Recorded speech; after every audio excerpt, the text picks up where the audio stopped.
vì lao đom thom đã thật được nông bờ rây chân cái đi mà nó đấy cầm bông tay đằng hỏi hào rụng mà chặt mấy hỏi trong anh như vậy bàn thang đi chiaประเภทแต่vì lao đom thom tay mà nó cốt đây cầm bông tay đặt lụa nông bờ rây chân cái đi ở vậy đây สำคัญ nó mà chặtแต่ đam bàn thưaการđi cố cáiปลายเลยเอานึ่งปุ่งริสัยแต่บันทายเข้าไปสตองดาวบริสเตอร์แต่จังสตรองแต่มาดองนึ่งปัจจุบันนี้cầm bông tayត្រូវបានដាក់លក់ក្នុងឡៃ$1,000,000ជាង បាទសូមគោរពជំរាបសួរពុកម៉ែបងប្អូនទាំងអស់គ្នាថ្ងៃនេះជួបគ្នាជាមួយខ្ញុំបាទជីហុកម្ដងទៀតហើយថ្ងៃនេះខ្ញុំមានវីឡាដ៏ប្រណិតមកកន្លែងទៀតដែលស្ថិតនៅក្នុងបរិយាច័ន្ទគិរីបងប្អូនដែលកំពុងតែដាក់លក់ក្នុងតម្លៃល្អមែនទែនហើយវីឡានេះម្ចាស់ផ្ទះបានធ្វើការកែ layout ស្ទើរតែទាំងអស់តែម្ដងបើសិនជាបងប្អូនចង់ដឹងថាផ្ទះវីឡានេះមានភាពប្រណិតហើយនឹងស្រស់ស្អាតបែបណាសូមតាមដានទស្សនាវីដេអូពេញទាំងអស់គ្នា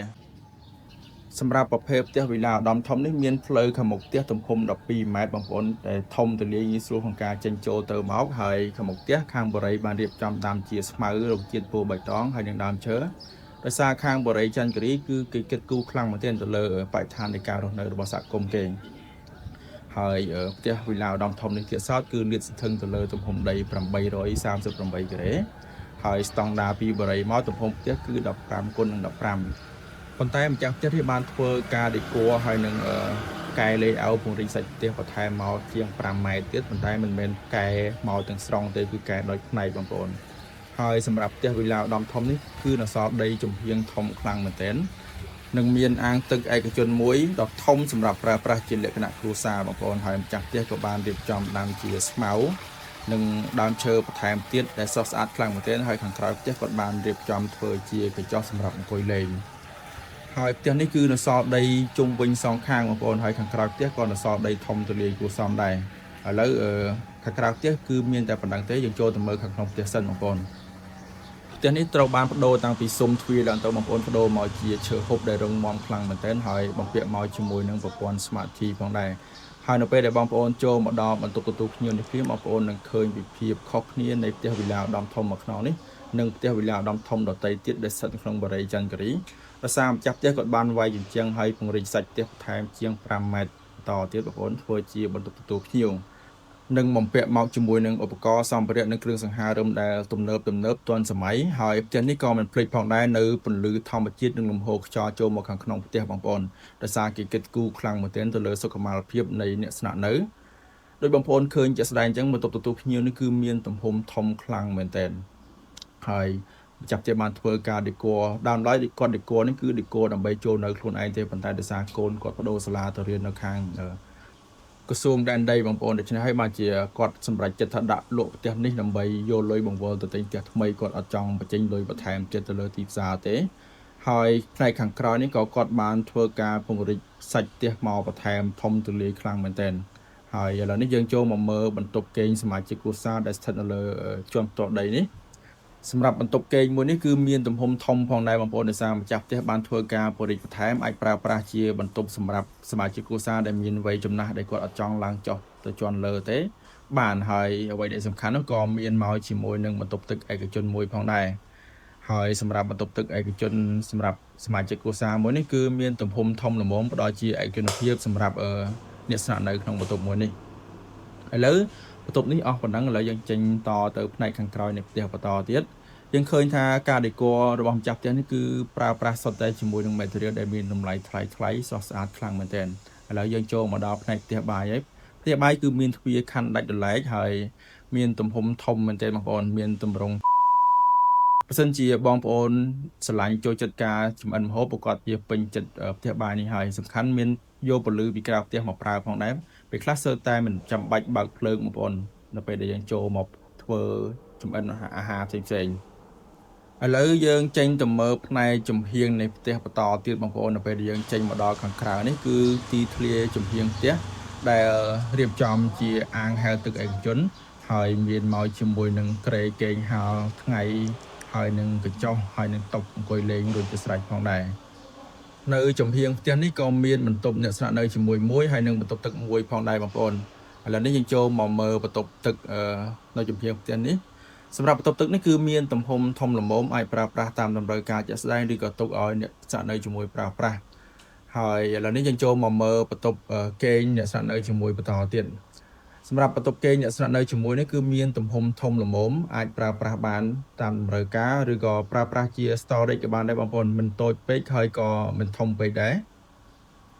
ឥឡូវយើងបន្តទៅមើលដីខាងក្រោយនៃផ្ទះម្ដងដីខាងក្រោយនៃផ្ទះនេះម្ចាស់ផ្ទះក៏បានរៀបចំដេគ័ររៀបចំមកស្អាតដែរបងប្អូនដាំជាស្មៅហើយនឹងរុក្ខជាតិពណ៌បៃតងមកស្រស់ស្អាតខ្លាំងមែនទែនឥឡូវនេះយើងដើរទៅមុខមើលបន្តទៀតឲ្យកាន់តែលម្អិតបងប្អូនហើយផ្ទះនេះគឺមានផ្លូវសងខាងបងប្អូនខាងមុខក៏ផ្លូវខាងក្រោយក៏ផ្លូវហើយក៏មានទ្វារចេញចូលទៅខាងក្រោយផ្ទះដែរបងប្អូនអាចដើរតែបន្តិចទៅគឺដល់សួនច្បាររបស់បរិយតែម្ដងហើយចំហៀងផ្ទះនេះគឺនៅសល់ដីធំខ្លាំងមែនទែនចាប់ផ្ទះដាំជាដើមស្វាយបងប្អូនដាំបាន2 3ដើមហើយខាងក្រោយនេះជាសួនបងប្អូនអញ្ចឹងសម្រាប់ផ្នែកខាងក្រៅនៃផ្ទះនេះគឺអស់តែប៉ុណ្្នឹងហើយបងប្អូនឥឡូវយើងចូលទៅមើលបន្តនៅខាងក្នុងផ្ទះបន្តទៀតខ្ញុំដើរឡើងមកហត់ហើយបងប្អូនប៉ុន្តែបង្ហាញបងប្អូនអត់ទាន់អស់ទេសម្រាប់ជាន់ផ្ទាល់ដីនេះឥឡូវយើងបកទៅវិញតាមច្រកដែលយើងដើរមកដោយសារខ្ញុំភ្លេចបើកកលឹះទ្វារសម្រាប់ចេញចូលខាងក្រោយផ្ទះបងប្អូនដូច្នេះហើយយើងត្រូវដើរមកចំហៀងផ្ទះឡើងវិញហើយ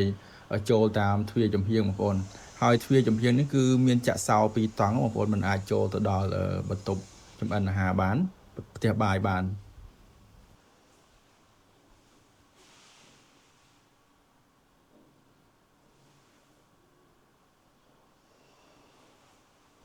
ហើយសម្រាប់តុបាយវិញម្ចាស់ផ្ទះដើមបានរៀបចំដាក់សុទ្ធតែជាមួយនឹងឈើហូបបងប្អូនដែលមានតម្លៃថ្លៃស្រស់ស្អាតខ្លាំងមែនទែនហើយឥឡូវនេះយើងចូលទៅមើលផ្នែកកណ្ដាលនៃផ្ទះនេះគេបានរៀបចំធ្វើជា storage បងប្អូនបន្ទប់សម្រាប់ទុកដាក់អីវ៉ាន់ហើយនឹងបន្ទប់បច្ចេកទេសគ្រប់គ្រងប្រព័ន្ធភ្លើងហើយនឹងអ៊ីនធឺណិតនៅក្នុងផ្ទះផងដែរមានទំហំធំល្មមហើយខាងក្រោមកាំកណ្ដាលនេះគឺជាបន្ទប់ទឹកបងប្អូនសម្រាប់ភ្ញៀវឬក៏សមាជិកគ្រួសារប្រើប្រាស់នៅពេលដែលចុះមកជួបជុំគ្នានៅខាងក្រោមនេះអញ្ចឹងសម្រាប់ជាន់ផ្ទាល់ដីនេះគឺអស់តែប៉ុណ្្នឹងហើយបងប្អូនហើយខ្ញុំស្រឡាញ់ការដេគ័រការ design របស់បរិយាច័ន្ទការីមែនទែនគេប្រើប្រាស់ space ប្រើប្រាស់ទីធ្លាមានប្រសិទ្ធភាពល្អហើយសម្រាប់ផ្ទះវិឡាឧត្តមនេះទៀតសោតគឺនៅសល់ដីមុខផ្ទះធំមែនទែនអាចចតឡានបាន 4-5 គ្រឿងហើយយកពន្លឺហើយនឹងលំហូរខ្យល់ចូលខាងក្នុងផ្ទះបានល្អហើយសម្រាប់កម្មចដាវិញគឺគេធ្វើនៅចំហៀងផ្ទះដូច្នេះហើយគេសន្សំ space បានច្រើនមែនទែនបងប្អូនឥឡូវយើងឡើងមកដល់ជាន់ទី1ហើយសម្រាប់ជាន់ទី1នេះគឺម្ចាស់ផ្ទះបានធ្វើការកែ layout បន្ថែមច្រើនបងប្អូននឹងមានតែចំនួន2បន្ទប់គេងទេបងប្អូនប៉ុន្តែឥឡូវនេះយើងចូលទៅមើលបន្ទប់គេង master bedroom ជាមុនសិនហើយសម្រាប់បន្ទប់គេង master bedroom ឬយើងហៅថាជាបន្ទប់គេងមេគ្រួសារនេះគឺមានទំហំធំមែនទែនដោយសារម្ចាស់ផ្ទះបានធ្វើការពង្រីកសាច់ផ្ទះបន្ថែមទៅចំហៀងបងប្អូនហើយសម្រាប់បន្ទប់ទឹកហើយបន្ទប់ទូកៅអៅគឺខណ្ឌដាច់ដោយឡែកពីគ្នាហើយសម្រាប់បន្ទប់នេះផងដែរក៏មានមកជាមួយនឹងបន្ទប់មួយផ្សេងទៀតដែលម្ចាស់ផ្ទះបានបរិយាបន្ថែមសម្រាប់ការប្រើប្រាស់តាមតម្រូវការជាក់ស្ដែងម្ចាស់ផ្ទះអត់បានធ្វើការដេកូអីនៅឡើយទេអញ្ចឹងហើយបើសិនជាបងប្អូនទិញទៅហើយបងប្អូនអាចធ្វើការដេកូតាមតម្រូវការជាក់ស្ដែងរបស់បងប្អូនឥឡូវនេះយើងចូលទៅមើលវេរ៉ង់ដាឬយើងហៅថារៀនហាលឯកជននៅជាន់ទី1នេះវិញម្ដងហើយនៅលើរៀនហាលនេះក៏មាន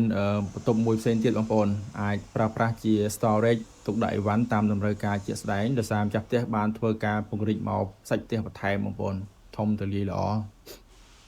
ឥឡូវយើងចេញមកមើលវេរ៉ង់ដាឬយើងហៅថារៀនហាលនៅជាន់ទី1នេះវិញម្ដងបងប្អូនគឺថាធំនេះធំយកទៅមែនតែម្ដងអាចប្រើប្រាស់សម្រាប់ការជួបជុំគ្រួសារឬក៏ជួបជុំមិត្តភ័ក្តិបានហើយខាងក្រោមគឺអាងហែលទឹកបងប្អូនឃើញស្អាតមែនទែនហើយនៅពីលើបន្ទប់ដែលគាត់បរិចមកបន្ថែមនេះគាត់បានឡើងដំបូលតទៅមួយជាន់ទៀតបងប្អូនហើយដូចជាកម្មចនាសម្រាប់ឡើងទៅមើលស្តែនទឹកខាងលើអីគឺគាត់រើមកដាក់នៅចំហៀងផ្ទះទាំងអស់ឥឡូវយើងចូលមកមើលបន្ទប់គេងមេគ្រួសារបន្តទៀតបងប្អូនហើយសម្រាប់បន្ទប់ master bedroom នេះបងប្អូនមិនសិនជាអត់មានជញ្ជាំងខណ្ឌដាច់ដោយឡែកទេអាចធ្វើជាតារាងបាល់បានដោយសារទំហំនេះធំខ្លាំងមែនទែនហើយឥឡូវនេះយើងមកដល់បន្ទប់មួយផ្សេងទៀតហើយអាចប្រើប្រាស់ជាបន្ទប់ដាក់គ្រឿងអលង្ការឬក៏បន្ទប់ផ្លាសម្រាប់ពាក់បានបងប្អូននៅជាប់នឹងបន្ទប់ទឹកហើយបើបន្ទប់ទឹកវិញក៏ទំហំនេះធំណាស់ដែរនឹងមានមកជាមួយនឹងម៉ាញ៉ូសម្រាប់គេងត្រាំទឹកផងដែរ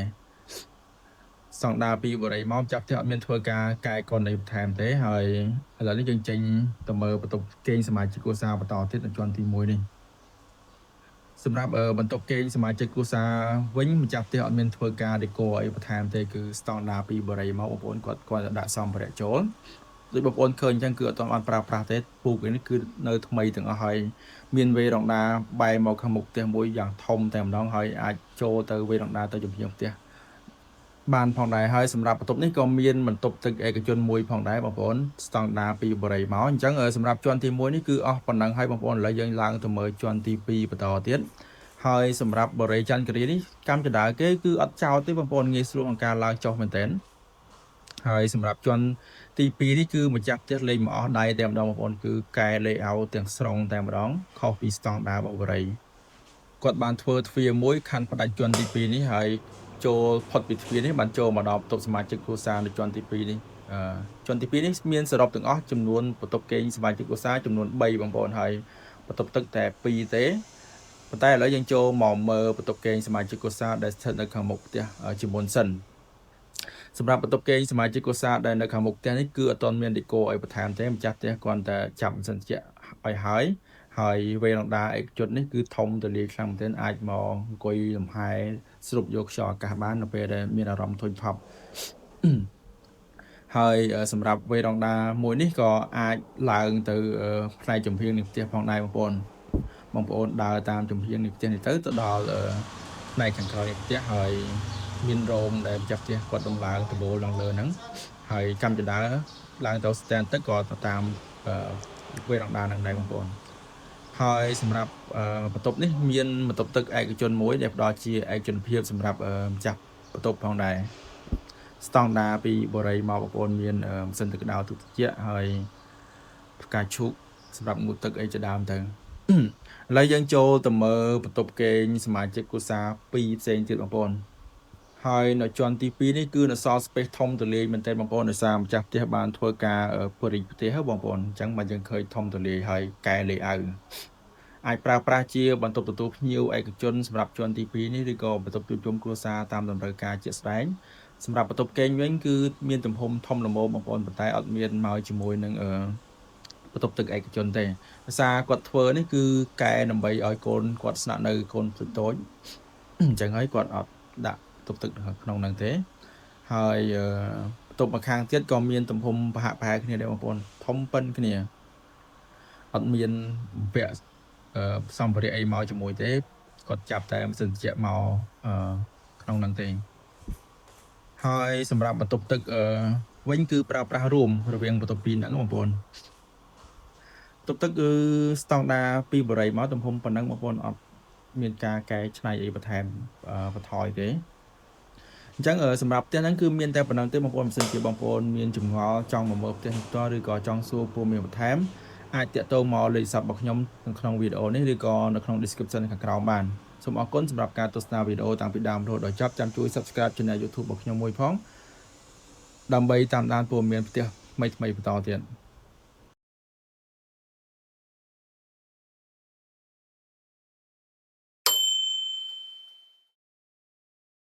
វិឡាដ៏ប្រណិតដែលស្ថិតនៅលើផ្លូវកែងមួយកន្លែងនេះមានឈ្មោះថាវិឡាឧត្តមធំស្ថិតនៅក្នុងបរិយាច័ន្ទគិរីដែលមានទីតាំងនៅជាប់នឹងស្ទឹងព្រែកត្នោតនិងបណ្ដោយផ្លូវជាតិលេខ2វិឡាឧត្តមធំនេះគឺជាប្រភេទវិឡាដែលយើងកម្រនឹងងាយបានឃើញនៅក្នុងរាជធានីភ្នំពេញ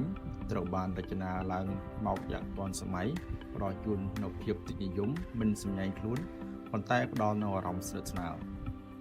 ផ្ទះវិឡាឧត្តមធំនេះលាតស្ថិតទៅលើទំហំដីជិត 1000 ការ៉េនិងស្ថិតនៅលើផ្លូវកែងជាទូទៅគឺមកព្រមជាមួយនឹងអាងហែលទឹកឯកជនមួយប៉ុន្តែម្ចាស់ផ្ទះនេះគឺសម្រាប់ចិត្តមិនជ្រើសរើសយកអាងហែលទឹកឯកជនទេហើយមានទីធ្លាធំខ្លាំងមែនទែនផ្ទះនេះគឺត្រូវបានរចនាឡើងមកផ្សារភ្ជាប់ជាមួយនឹងធម្មជាតិសល់ដីធំទូលាយដែលបងប្អូនអាចរៀបចំធ្វើជាសួនច្បារឬក៏ដាំរុក្ខជាតិតាមតម្រូវការជាក់ស្ដែងសម្រាប់ប្រភេទផ្ទះវិឡាឧត្តមធំនេះនៅជាន់ផ្ទាល់ដីគឺមានបន្ទប់ទទួលភ្ញៀវដ៏ធំទូលាយមួយដែលត្រូវបានរចនាឡើងមកជាមួយនឹងភាពតិចនិយមដែលមើលមិនចំណាយភ្នែកកញ្ចក់បង្អួចធំត្រូវបានបំពាក់ឡើងមកដើម្បីផ្សារភ្ជាប់ផ្ទះនេះទៅជាមួយនឹងធម្មជាតិ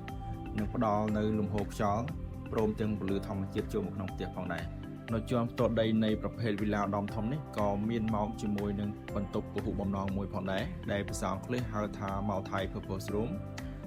ភ្ជាប់ជាមួយទៅនឹងសួនច្បារនៅចំហៀងផ្ទះប បន្ទប់នេះអាចប្រើប្រាស់ជាការិយាល័យធ្វើការឬក៏បន្ទប់សិក្សាសម្រាប់កូនៗផ្ទះនេះគឺស្តង់ដារពីបរិយាបកជូនមកបងប្អូនម្ចាស់ផ្ទះមិនទាន់បានធ្វើការដេគ័រឬក៏បំពាក់គ្រឿងសង្ហារឹមនៅឡើយទេហើយនៅជាន់ផ្ទាល់ដីនេះក៏មានបន្ទប់គេងមួយផងដែរសម្រាប់ប្រើប្រាស់ជាបន្ទប់ភ្ញៀវឬក៏បន្ទប់គេងសមាជិកគ្រួសារដែលមានវ័យចំណាស់ដែលគាត់មិនចង់ធ្វើការឡើងចុះទៅជាន់លើបន្ទប់គេងមួយនេះក៏មានបន្ទប់ទឹកឯកជនមួយផងដែរដែលផ្ដល់ជាឯកជនភាពសម្រាប់សមាជិកគ្រួសារឬក៏ភ្ញៀវដែលស្នាក់នៅក្នុងបន្ទប់មួយនេះហើយអ្វីដែលគេបំភ្លេចនោះគឺទាញយកនៅពន្លឺធម្មជាតិយកមកប្រើប្រាស់បងប្អូនដែលមិនត្រឹមតែសន្សំសំចៃមកជាមួយនឹងធម្មពលអគ្គិសនីទេក៏ល្អសម្រាប់បរិស្ថានផងដែរឥឡូវយើងចេញទៅមើលផ្នែកខាងក្រោយនៃផ្ទះបន្តទៀតសម្រាប់ផ្នែកខាងក្រោយនៃផ្ទះនេះគឺជាបន្ទប់ទទួលទានអាហារបងប្អូនចំណែកឯផ្ទះបាយវិញគឺត្រូវបានរចនាឡើងឲ្យស្ថិតនៅដាច់ដោយឡែកបងប្អូននិងមានទំហំធំខ្លាំងមែនទែនបំពាក់មកជាមួយនឹងទូចង្ក្រានលើក្រោមមានទម្រង់ជាអក្សរ U និងមានបំពាក់មកជាមួយនឹងម៉ាស៊ីនបូមផ្សែងផងដែរដូចខ្ញុំបញ្ជាក់ម្ដងហើយម្ដងទៀតអញ្ចឹងផ្ទះនេះគឺត្រូវបានគេរចនាឡើងមកដោយផ្សារភ្ជាប់ការរស់នៅជាមួយនឹងធម្មជាតិសម្បីផ្ទះបាយក៏មាន view ដែរបងប្អូនបែរទៅកាន់សួននៅខាងក្រោយផ្ទះសម្រាប់ផ្ទះបាយគឺមានតែប៉ុណ្្នឹងទេបងប្អូនឥឡូវយើងចេញបន្តទៅមើលផ្នែកចំហៀងនៃផ្ទះបន្តទៀតសម្រាប់ផ្ទះនេះគឺមានទីធ្លានៅជុំវិញផ្ទះតែម្ដងបងប្អូនហើយ space នៅចំហៀងផ្ទះនេះក៏ធំទូលាយគួរសមដែរអាចបងប្អូនរៀបចំធ្វើជាសួនឬក៏ធ្វើកូឡាសម្រាប់ដើរក៏បានដែរនៅចំហៀងផ្ទះនេះក៏មានបន្ទប់ទឹកមួយនិងបន្ទប់អ្នកសាក់នៅជាមួយមួយផងដែរដែលបងប្អូនអាចប្រើប្រាស់តាមតម្រូវការជាក់ស្ដែងចំណែកឯដីខាងក្រោយផ្ទះនេះគឺនៅសល់ធំខ្លាំងមែនទេបងប្អូនជាទូទៅម្ចាស់ផ្ទះបានជ្រើសរើសធ្វើជាអាងទឹកឯកជនបងប្អូនប៉ុន្តែម្ចាស់ផ្ទះមួយកន្លែងនេះគាត់សម្រេចចិត្តថាមិនយកអាងទឹកឯកជនទេគាត់ទុកឲ្យសល់ទីធ្លាធំដើម្បីរៀបចំធ្វើជាសួន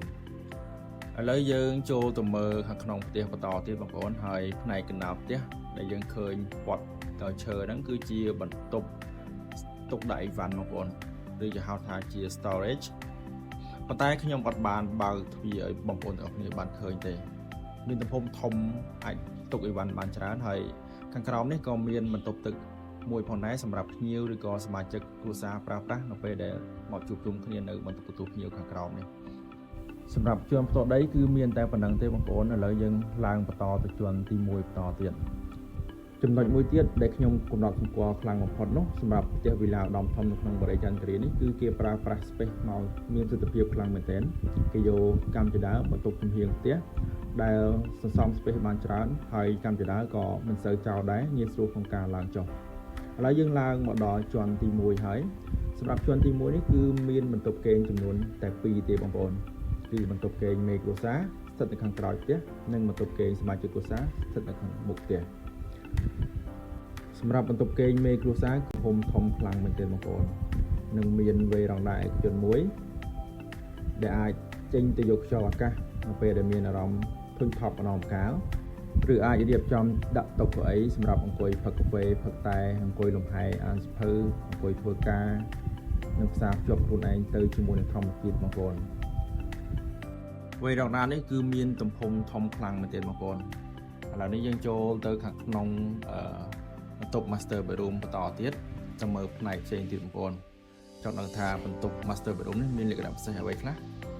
កុំទាន់បិទវីដេអូនេះត្រូវចូលមើលបន្តទៀតសម្រាប់បន្ទប់ master bedroom នេះក៏មានមកជាមួយនឹងបន្ទប់មួយផ្សេងទៀតដែលអាចរៀបចំដាក់ជាទូខោអាវឬក៏ធ្វើជាបន្ទប់គ្រឿងអលង្ការដាក់សម្ភារៈផ្សេងៗហើយចំណែកឯបន្ទប់ទឹកវិញគឺធំទូលាយខ្លាំងទៀតបងប្អូនលក្ខណៈពិសេសនៃបន្ទប់ទឹក master bedroom គឺបន្ទប់នេះមានម៉ាញ័រសម្រាប់គេងត្រាំទឹកអញ្ចឹងសម្រាប់បន្ទប់ master bedroom គឺមានតែប៉ុណ្្នឹងទេយើងចូលទៅមើលបន្ទប់សមាជិកគ្រួសារដែលស្ថិតនៅខាងមុខផ្ទះវិញម្ដងសម្រាប់បន្ទប់សមាជិកគ្រួសារនេះមានទំហំធំល្មមបងប្អូននិងមានវេរ៉ង់ដាឯកជនមួយបែរទៅខាងមុខផ្ទះធំខ្លាំងមែនទែនសម្រាប់វេរ៉ង់ដានេះក៏ផ្សារភ្ជាប់ទៅជាមួយនឹងវេរ៉ង់ដាឬក៏រានហាលរបស់មេគ្រួសារដែរអាចឆ្លងកាត់គ្នាបានបងប្អូនហើយសម្រាប់បន្ទប់នេះក៏មានបន្ទប់ទឹកឯកជនមួយដែលផ្ដល់ជាឯកជនភាពសម្រាប់សមាជិកគ្រួសារដែលស្នាក់នៅក្នុងបន្ទប់នេះផងដែរ សម្រាប់បន្ទប់ទឹកឯកជននេះគឺមានទំហំធំល្មមអាចប្រើប្រាស់តាមតម្រូវការជាក់ស្ដែងអ្វីដែលមិនមាននោះគឺបញ្ញ័រសម្រាប់គេត្រាំទឹកអញ្ចឹងសម្រាប់ជាន់ទី1នេះគឺអស់តែប៉ុណ្ណឹងហើយបងប្អូនឥឡូវយើងឡើងបន្តទៅជាន់ទី2បន្តទៀតសម្រាប់ជាន់ទី2ក៏មានបន្ទប់គេងតែចំនួន2ដូចគ្នាដែរបងប្អូនគឺបន្ទប់មួយស្ថិតនៅខាងក្រោយផ្ទះហើយនិងបន្ទប់មួយទៀតស្ថិតនៅខាងមុខផ្ទះអ្វីដែលខុសគ្នានោះគឺ layout នៃបន្ទប់ចង់ដឹងថាខុសគ្នាបែបណាតោះទៅមើលជាមួយខ្ញុំនឹងអស់គ្នាបងប្អូនផ្ទះនេះមានទំហំធំល្មមមិនសម្ញែងខ្លាំងពេកទេបងប្អូនប៉ុន្តែយើងមើលទៅឃើញទូលាយដោយសារគេប្រើប្រាស់សាច់ផ្ទះមានប្រសិទ្ធភាពបងប្អូនហើយសម្រាប់បន្ទប់គេងនៅខាងក្រោយនេះគឺមាន layout ស្រដៀងទៅនឹងបន្ទប់គេងមេគ្រួសារដែរប៉ុន្តែអត់មានវេរ៉ាដាធំទេមានវេរ៉ាដាតូចល្មមវែងបែរទៅខាងក្រោយផ្ទះមើលទៅឃើញសួនទៅខាងក្រោយផ្ទះបងប្អូនបើសិនជាបងប្អូនរៀបចំធ្វើជាអាងទឹកគឺអាចមើលទៅឃើញអាងទឹកខាងក្រោយផ្ទះហ្នឹងតែម្ដងបន្ទប់នេះក៏មានមកជាមួយនឹងបន្ទប់ទឹកឯកជនមួយផងដែរដែលផ្ដល់ជាឯកជនភាពសម្រាប់អ្នកស្នាក់នៅសម្រាប់ទំហំវិញគឺស្តង់ដារសម្រាប់បន្ទប់ទឹកសមាជិកគ្រួសារមានប៉ុណ្ណឹងបងប្អូនអញ្ចឹងសម្រាប់បន្ទប់ខាងក្រោយផ្ទះនេះគឺអស់ហើយយើងបន្តទៅមើលបន្ទប់គេងសមាជិកគ្រួសារដែលស្ថិតនៅខាងមុខផ្ទះវិញម្ដងនឹងជាបន្ទប់គេងចុងក្រោយនៅក្នុងផ្ទះមួយនេះសម្រាប់បន្ទប់គេងសមាជិកគ្រួសារដែលស្ថិតនៅជាន់ទី2នេះគឺមានទំហំធំជាងបន្ទប់គេងសមាជិកគ្រួសារដែលស្ថិតនៅជាន់ខាងក្រោមបងប្អូនបន្ទប់គេងសមាជិកគ្រួសារមួយនេះក៏មានវេរ៉ាដាធំមួយផងដែរបែរទៅខាងមុខផ្ទះមានរាងទ្រវែងពេញមកតួផ្ទះតែម្ដងបងប្អូនអាចរៀបចំជាតុកៅអីអង្គុយស្រូបយកខ្យល់អាកាសអង្គុយមើលដំណើរគោចរនៃព្រះអាទិត្យរះនៅពេលព្រឹកឬក៏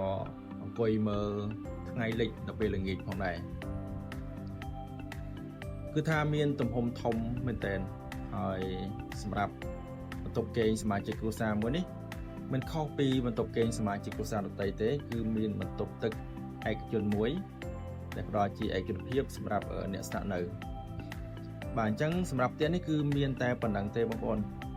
ស្តង់ដារពីបរិយាមកប៉ុណ្ណឹងបន្ទាប់ពីដើរមើលផ្ទះវិឡាឧត្តមធំនេះមកជុំជាមួយខ្ញុំរួចហើយបងប្អូនយល់យ៉ាងណាដែរសម្រាប់ការ design ហើយនឹង layout នៃផ្ទះវិឡាឧត្តមធំមួយនេះអាច comment ខាងក្រោមបានអរគុណសម្រាប់ការទស្សនាវីដេអូតាំងពីដើមរហូតដល់ចប់ចាំជួយ Subscribe Channel YouTube របស់ខ្ញុំមួយផងដើម្បីតាមដានទស្សនាផ្ទះថ្មីបន្តទៀតបងប្អូនសូមអរគុណនិងសូមជម្រាបលាជួបគ្នានៅវីដេអូក្រោយទៀត